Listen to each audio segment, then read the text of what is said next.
وہ کیا کیا اپنے آپ کو مشقت میں ڈالتے ہیں، تب جا کے وزن وہ نکھر کے آتے ہیں۔ یہاں کوئی آبادی نہیں تھی، یمن سے لوگ جاتے تھے شام تجارت کے لیے، تو قبیلہ جرہم کا گزر تھا، پانی نہیں تھا، تو وہ پانی کی تلاش میں تھے۔ انہوں نے پرندے دیکھے، وہ کہنے کہ پرندے تو پانی پر آتے ہیں۔ انہوں نے 2 آدمی بھیجے، آگے دیکھا ایک خاتون، ایک بچہ اور کنواں تو نہیں تھا، پانی اور چشمہ۔ تو وہ سارے آئے اور کہا کہ بہن ہم یہاں ٹھہر جائیں، کہ اب ٹھہرو لیکن پانی میرا۔ ان کا ٹھیک ہے، پانی آپ کا ہے۔ تو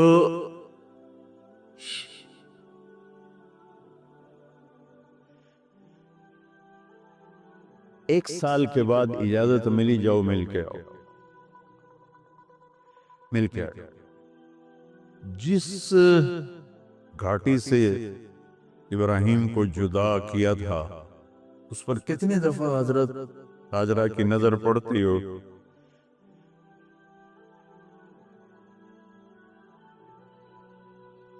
اگر آپ اس کو فیل کریں تو یہ قصہ بیان ہی نہیں ہو سکتا، بس رونا ہی پڑے گا۔ اور خاص طور پر آج کے دور میں جب کوئی اللہ کو کی ماننے کے لیے تیار ہی نہیں ہے، کوئی جہنم سے ڈرنے کے لیے تیار نہیں، کوئی جنت کی طلبگار نہیں۔ 1 سال کے بعد اونٹنی کا سر نظر آیا تو دل اچھل کے آسمان کو جا لگا کہ میری آنکھوں کی ٹھنڈک آ گئی، میرے سر کا سایہ آ گیا، میرے بیٹے کی چھاؤں آیا۔ اونٹنی مٹھائی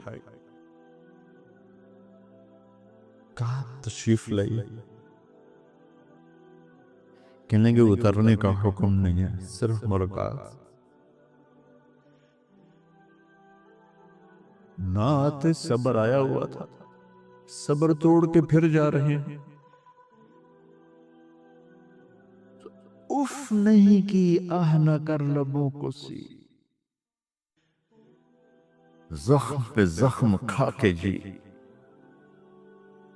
اپنے جگر کا لہو پی، آہ نہ کر لبوں کو سی، عشق ہے دل لگی نہیں، سینے پہ تیر کھائے جا، آگے قدم بڑھائے جا، یعنی زبان حال سے کہہ دے اس کے ہاں ستائے جا۔ کوئی شکوہ گلہ نہیں ہے، یہ کیا ملنا ہے، نہ آتے وہیں بیٹھے رہتے۔ چلیں گے، اچھا بچہ گود میں دے دو، سینے سے لگا پیار کی، بہتے آنسو بچے کے رخسار پہ گرے، بچوں کو پتہ نہیں کون۔ کہنے لگی اجازت ہے آپ کا سر دھو دوں، منہ دھو دوں، پاؤں دھو دوں، ہاتھ دھو دوں، یہ پانی پاک ملا ہے۔ ٹھیک ہے، باکس۔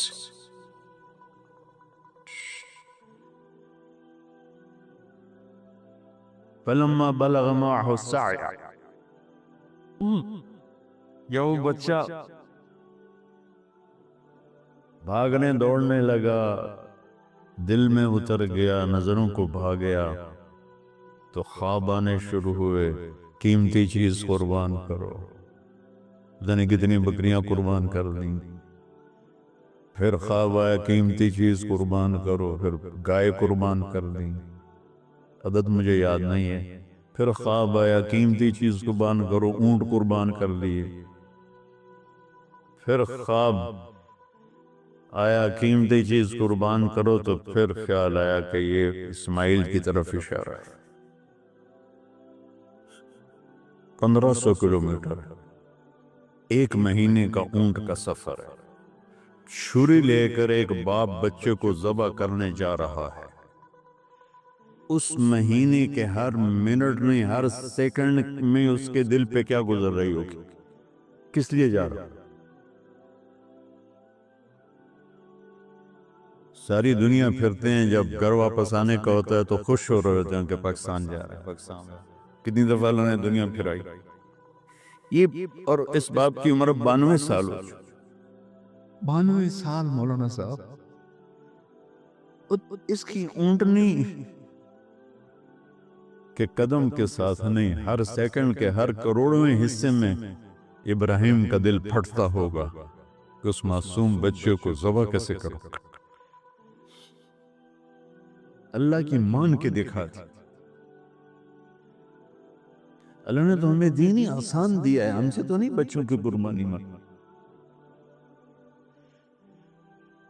ابو بکر صدیق رضی اللہ تعالیٰ نے فرمایا تھا یا رسول اللہ، ایک آیت ہے جس میں کا مفہوم یہی ہے، اگر اللہ ہمیں کہتا نا بچے قربان کرو، ہم بھی چھریاں چلا دیں۔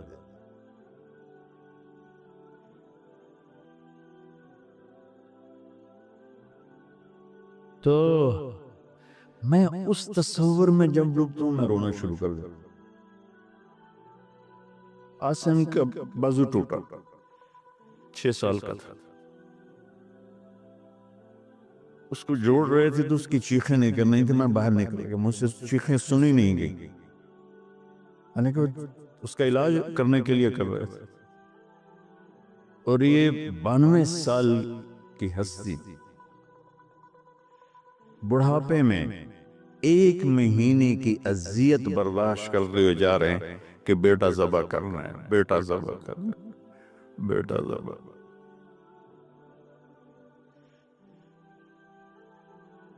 تو وہاں پہنچے تو اب اسماعیل نے جانا ہے کہ یہ ہیں میرے ابا۔ وہ کیسے لپٹے ہوں گے، کیسے چوما ہوگا، کیسے پیار کیا ہوگا، یہ بیوی کا آپس میں۔ مجھے نہیں پتا کہ کتنے عرصے بعد انہوں نے ایک قدم اٹھایا، لیکن کہا کہ بچوں کو تیار کرو، میں اس کو سیر کرانے لے جا رہا ہوں۔ وہ بڑی خوش ہوئی، ماں بھی بچہ بھی اچھل رہا ہے، اور لے کے پہنچے جمرہ کبریٰ پر، جو شیطان کو 3 جگہ مارتے ہیں، تو آخری جگہ وہاں اس وقت ایک تنگ سی جگہ تھی پہاڑوں میں گھری ہوئی، وہاں پہنچے تو کہتے ہیں یا بنی انی، کوئی شک شبہ والی بات نہیں ہے، ارا فی المنام انی اذبح، میں نے تمہیں ذبح کرنا ہی ہے، انی میں نے تمہیں ذبح کرنا ہے، فانظر ماذا ترى، تیری رائے کیا ہے؟ قربان یا اس ماں پہ اس نے 7-8 سال کے بچوں کو کیا ترتیب، کیا تربیت دی۔ یا ابت فعل ما تؤمر، یعنی یا ابت افعل، بیچ میں کوئی حرف نہیں، کوئی عطف نہیں، یا ابت افعل بما تؤمر ستجدنی انشاء اللہ من الصابرین۔ اس عمر میں اپنی قربانی کو اللہ کے ساتھ جوڑا، ابا کرو۔ یہ جب ماں اپنے بچوں کو فوکس کر، آج کی مائیں میں گلہ کرتا ہوں، آپ کے والدین سے میں گلہ کرتا ہوں، انہوں نے اپنی اولاد کو فوکس نہیں کیا، یہ اپنے دھندوں میں اتنا پھنسے ہوئے، اپنے کاموں میں ایسے۔ اس بدبخت یہ کیا فون ہے، کیا کہتے ہیں اس کو، سمارٹ فون، سیمسانگ موبائل، اس میں اتنا گم ہو گئے ہیں کہ بچے اگنور ہو گئے ہیں۔ 3 سال کا بچہ سکول جا رہا ہے، اسے ماں کی گود چاہیے، اسے سکول بھیج رہے ہیں، وہاں میرے بچے کو ڈسلیکسیا تھا، اس کو عاصم کو اس کو پڑھنا نہیں آتا تھا، ایک بیماری ہے، تو اس کی ٹیچریں مار مار مار اس کا حشر کر رہے تھے، میرا بچہ برباد کر دیا انہوں نے۔ وہ 6 سال کی عمر میں ڈپریشن کا شکار ہو۔ میں ماں سے کہتا ہوں بچوں کو ٹائم دو، تمہارا سرمایہ تمہاری اولاد ہے، اور اولاد ڈگری سے عزت نہیں ملتی، اولاد تمہاری نیک ہوگی تو وہ بلند بخت ہوں گی، عزت پائیں گی۔ پاکستان کو پڑھے لکھوں نے لوٹا ہے، ان پڑھوں نے نہیں لوٹا۔ ابا جی، بابا جی، آپ کریں نا، دیر کیوں کر رہے؟ ستجدنی انشاء اللہ من الصابرین، آپ دیکھیں گے میں آپ کی آزمائش پہ پورا اتروں گا اور اللہ کی آزمائش پر بھی پورا اتروں گا۔ پھر معصوم ذہن ادھر چلا گیا ماں کی طرف، کہنے لگے ہاں یہ بات ہے کہ میری ماں کو بڑی تکلیف ہوگی، تو اس لیے نا اپنا کرتا اتارا۔ بابا جی یہ کرتا آپ میری ماں کو دے دیں، وہ جب مجھے یاد کرے گی میرا کرتا دیکھ لے، اور آپ نے مجھے یہیں دفن کرنا ہے، ادھر نہیں لے جانا، اور آپ بھی احتیاط کریں مجھے الٹا الٹا تلہ للجبین، میرا سر زمین پہ لگا ہے، گردن نہیں، تاکہ آپ کو تکلیف نہ ہو مجھے دیکھ کر۔ اب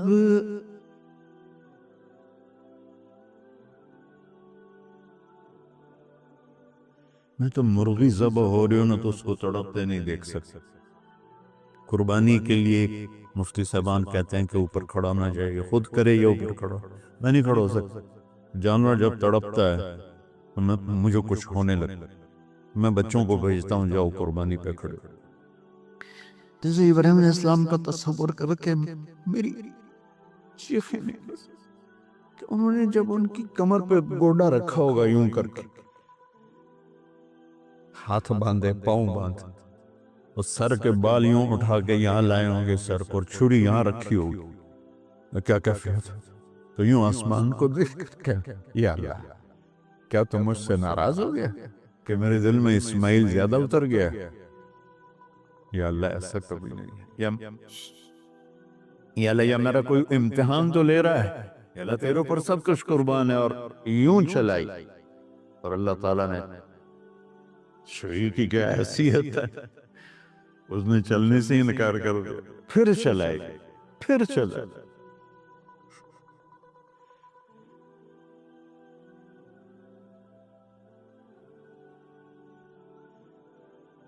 بس کتابوں میں ہے تو صحیح، لیکن روایت کی کتنی حیثیت ہے وہ تو مجھے نہیں پتا، لیکن چونکہ یہ ایک تاریخی چیز ہے کہی جا سکتی ہے۔ کہتے ہیں پھر گئے اور چھری کو تیز کیا پتھر پر، تیز کر کے جبائن اور بال پکڑے۔ آسمان کے فرشتے 2 دفعہ روئے ہیں انسانی تاریخ میں، آسمان کے فرشتے 2 دفعہ روئے ہیں انسانی تاریخ میں۔ ایک جب ابراہیم علیہ السلام نے ان کی کمر پہ اپنا گھٹنا رکھا کہ سر کے بال پکڑ اور چھری پکڑ کے یہ کہا یا اللہ تو مجھ سے ناراض ہو، تو آسمان کے فرشتوں کی چیخیں نکل گئی۔ اور ایک جب اللہ کے نبی کو طائف میں پتھر پڑے کہ اللہ من یشکو الیک ضعف قوت، تو آسمان کے فرشتوں کی چیخیں نکل گئی۔ جب ہمارے نبی کو طائف والوں نے مارا اس پر یہ 2 دفعہ آسمان کے سب فرشتے روئے۔ تو پھر اللہ نے کہا بس نادیناہ ان یا ابراہیم قد صدقت الرؤیا انا کذالک نجزی المحسنین، ابراہیم تو پاس ہو گیا ہے، چھری چل گئی، اور آنکھوں پر تو پٹی تھی، چھری چل گئی، پٹی کھولی تو سامنے کبش تھا، دمبا اور اسماعیل اور جبریل کھڑے ہوئے تھے۔ اس جانور کی قربانی ایک علامت ہے، اس قربانی سے ایک پیغام ہے کہ اپنے غلط جذبات کو اللہ پر قربان کر دو۔ ہم سے اللہ نہیں کہہ رہا بچوں قربان کرو، ہم سے کہہ رہا غلط جذبات قربان کرو۔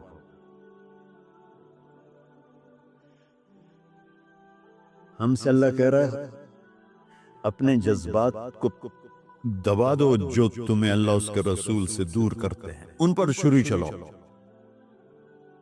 جو اللہ اس کا محبوب کہتا ہے ان کو کرنے کے لیے بھی اپنے جذبات پہ چھری چلاؤ۔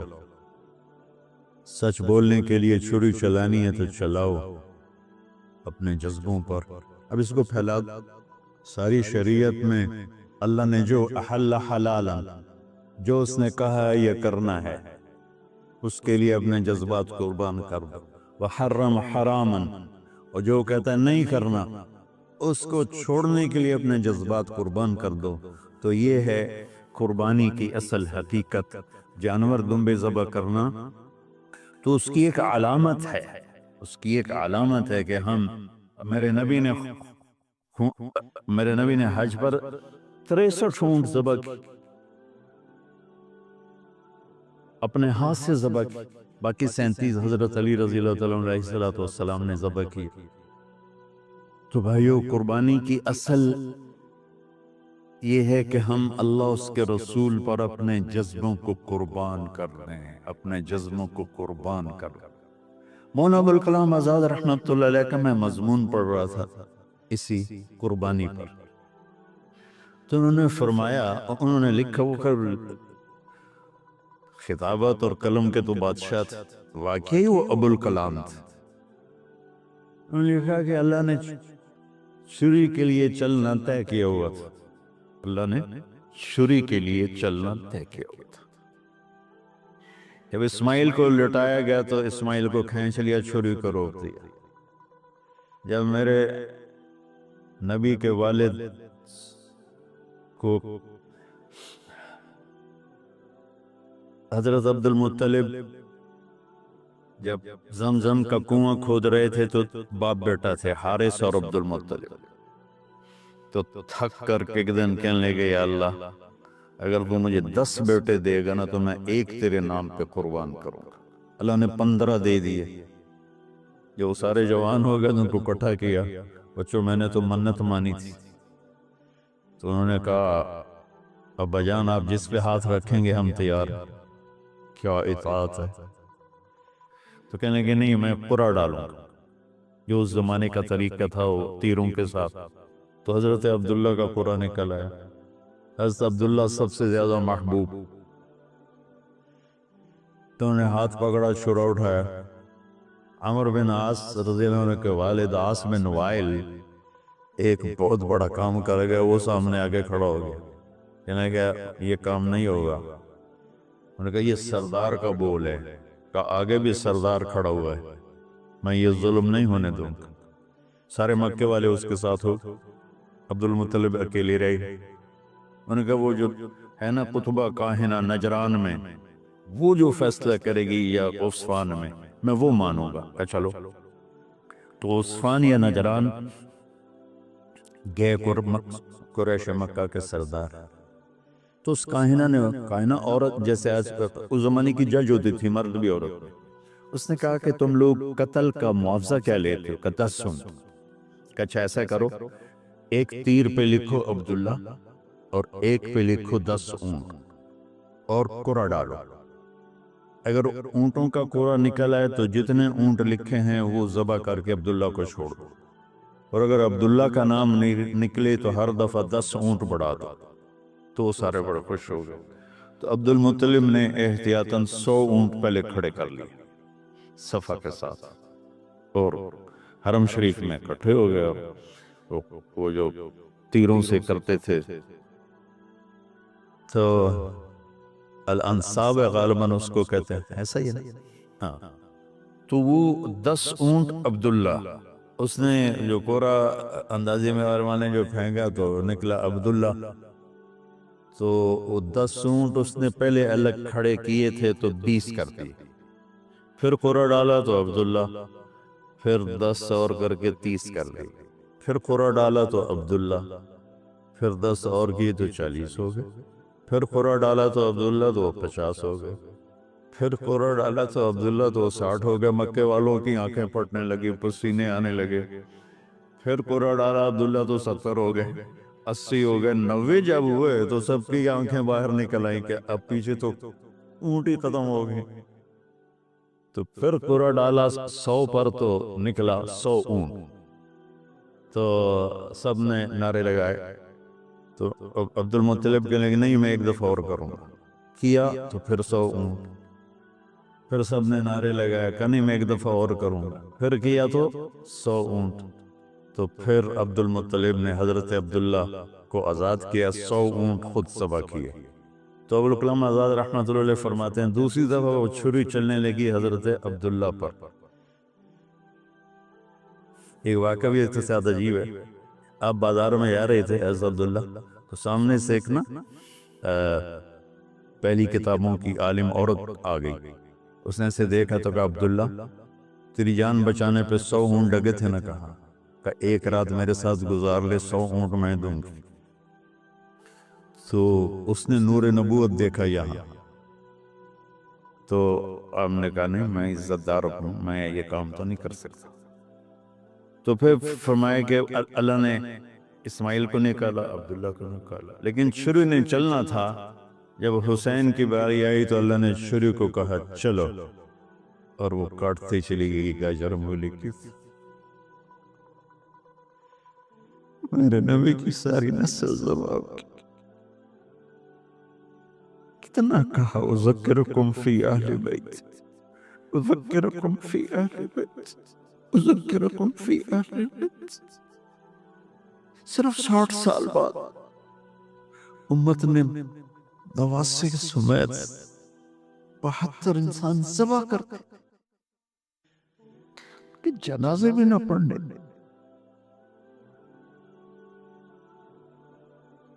اقبال نے کہا تھا نا قتل حسین اصل میں مرگ یزید ہے، اسلام زندہ ہوتا ہے ہر کربلا کے بعد. اللہ سے محبت کرو، اللہ کے نبی سے محبت کرو، اللہ کے نبی کے گھرانے سے محبت کرو، اللہ کے نبی کے صحابہ سے محبت کرو، اللہ کے نیک بندوں سے محبت کرو. عید قربان کا فلسفہ ہے اللہ اس کے رسول کی اطاعت پہ قربان ہو جانا.